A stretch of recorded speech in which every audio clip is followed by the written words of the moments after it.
gang. Looks like we're going to Oklahoma to get a bubble made.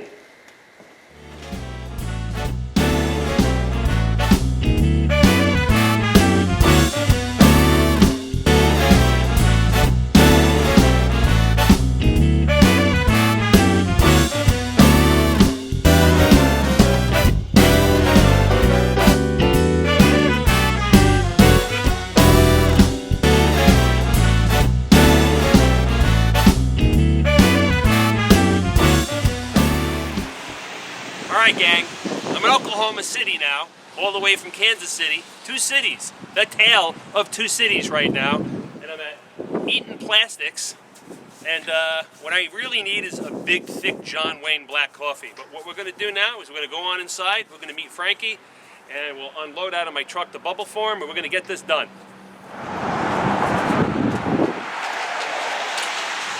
Hey, what's up, Frankie? What's going on, man? Good to see you, Fritz. All right, so we're gonna make a bubble. Doing it. So we're gonna go in the back, guys. He's gonna give us a quick little like high school 101 on plastic shop class. Push for shop class, everybody needs it. And then we'll unload the butt, we'll cut some plastic, and you'll go through this whole process, not just the highlights. You're gonna see the down dirty of everything. Let's go in the back and start getting busy. All right, so we're in the back, the dirty underbelly of Beatnik Plastics, Oklahoma City. Where are we exactly? What's the street address? Unless this is a secret bat location. No, it's not the Bat Cave here. We are on Main Street, one block west of Western at Beatnik Plastics, downtown Oklahoma City. What's the street address? 1116 and 1120. 1116 and 1120 Main. Yep. I couldn't find this on my GPS, but I put in Beatnik Plastic, and it came right up that way. So. If for all you guys that use your phones and stuff, I'm an old man, I don't do that really that well. So, I don't know, plastics. How did you get involved in this? High school shop class? High school shop class, junior high class. Took every shop class I could take all the way through, graduating high school. And how long have you been in plastic? I literally got hired on here 3 days after I graduated high school. Wow.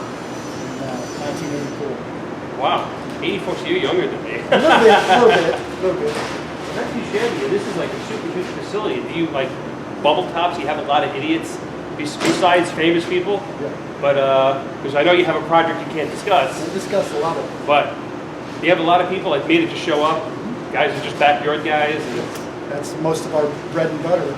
Are the backyard guys. Backyard bubble top guys? Yeah. How many? Because I see guys building bubble tops and stuff. I don't see them at car shows.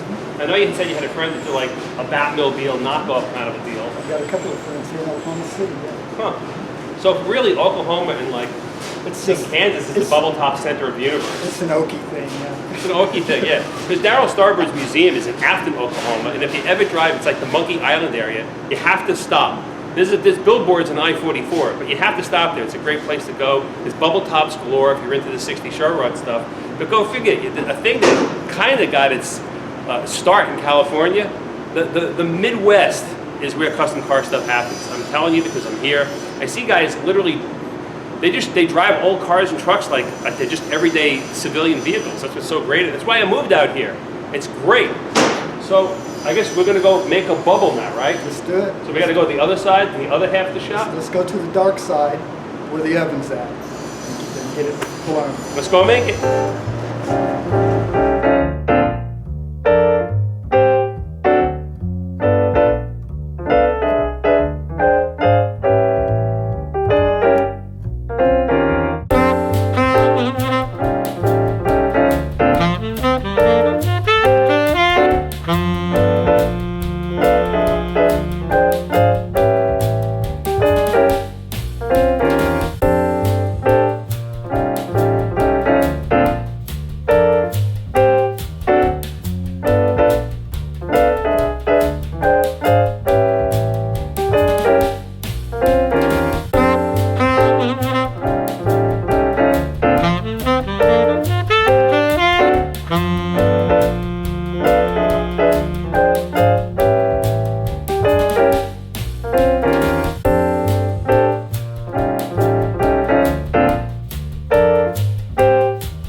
you saw, there's like all these, what, infrared? Infrared. Infrared. I say infrared like it's a Buck Rogers thing. Infrared lights heating up the plexi. Frankie says with the way he's got this set up, like an hour. Maybe 40 minutes or so. 40 minutes, an hour.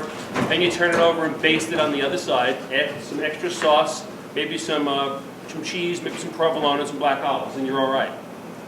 So then it goes from here to a big giant apparatus behind the camera you can't see. We're going to talk about that in a sec.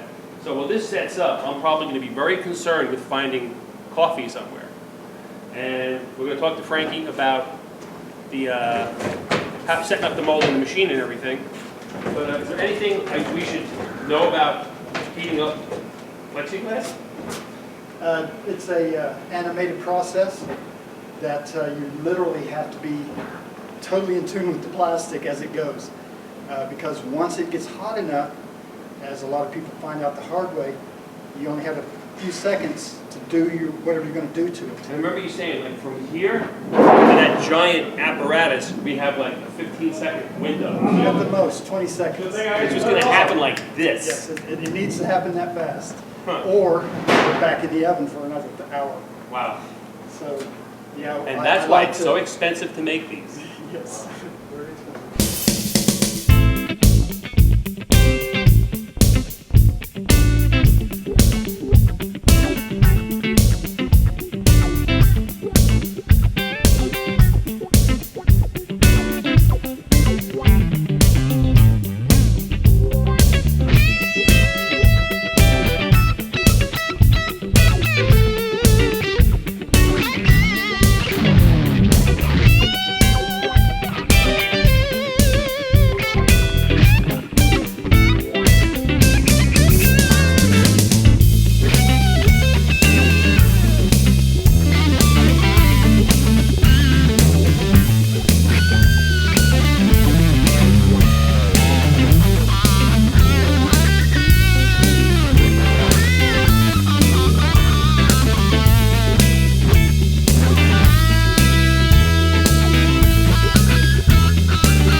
you don't see on television, and other people edit out so they can look all fabulous and cool and everything, but we had a problem. is 60 inches, form I should say, 60 inches by 48. And what Frankie's doing now is he's putting a piece of 2x4 in there because we had some flexing. I'm going to move the camera and show you exactly where. So the deal here was, I have a lot of real estate right here, and the plywood from the pressure was going up like this. Frankie had some 2x4 around, he cut it to the right length, and he's wedging it in here on the edges to keep my plywood from flexing. I didn't know. It's the first time I ever made one of these things. So you live and you learn, right? So we had to take the plastic, you had to throw it back in the pizza oven, and I hate saying that because I really think Ed Roth's story about doing it in the pizza oven was a BS story. But who knows really? Maybe it was real. I got no idea. But this just seems more feasible doing it this way. So, and this is why, Frankie's doing it, because I didn't know when I made this form I might have these issues and problems and stuff. So if you zoom the camera in, they'll show you exactly how he's got that stuff wedged in.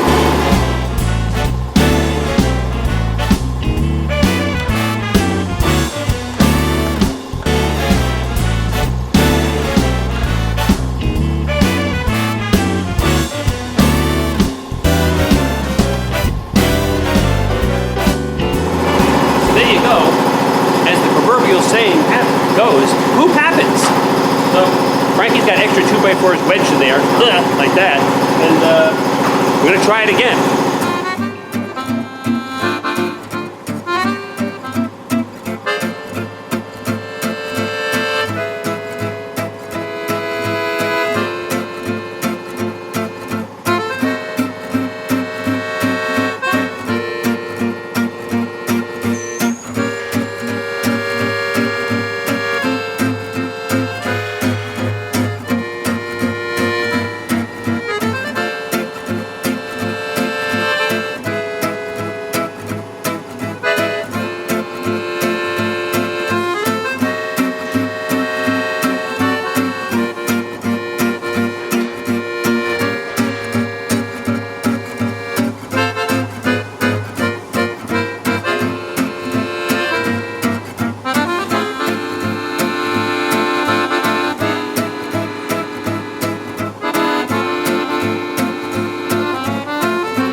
Luckily, Frankie can keep heating up the same piece of plexiglass. And it was just, we had a little bit of leakage of the air pressure and everything. So we had the first problem with the plywood form moving up, so he reinforced all that. And he kind of shifted the plexi a little bit toward the back, because that's where some of the flexing was happening when he was blowing it. So then it let go on the front. So he was going to heat it up again and throw it back in and perfectly center it. Hey man, this is how long, it takes a while, and it'll be hopefully on the third attempt. Fingers crossed we kept that same piece of plexi. I don't have to buy another $300 sheet. And it's just, this is how it's done, man. It's it's a science, but it's not a proven science, I guess. I have no idea. So yeah, the third attempt, 3 times the charm, right? Let's see what we get. Woo-hoo!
So this is it. It's out of the mold.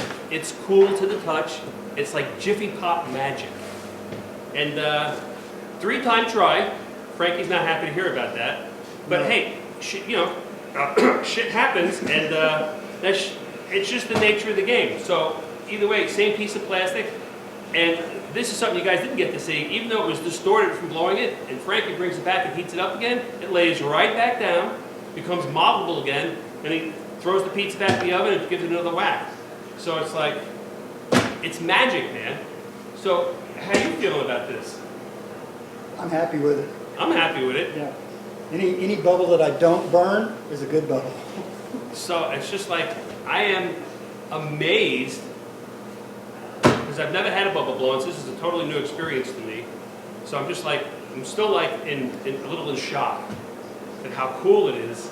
The theory and principle is extremely simplistic, but it's labor intensive.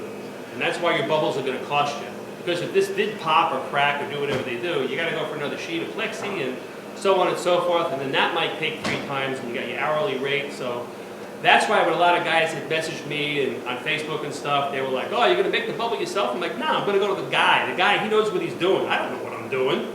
And so that's Frankie. He's the guy. I tried. That's all I can do. So that's it, man. I guess we're going to load this puppy in my dually, and I'm going to head back to Kansas City.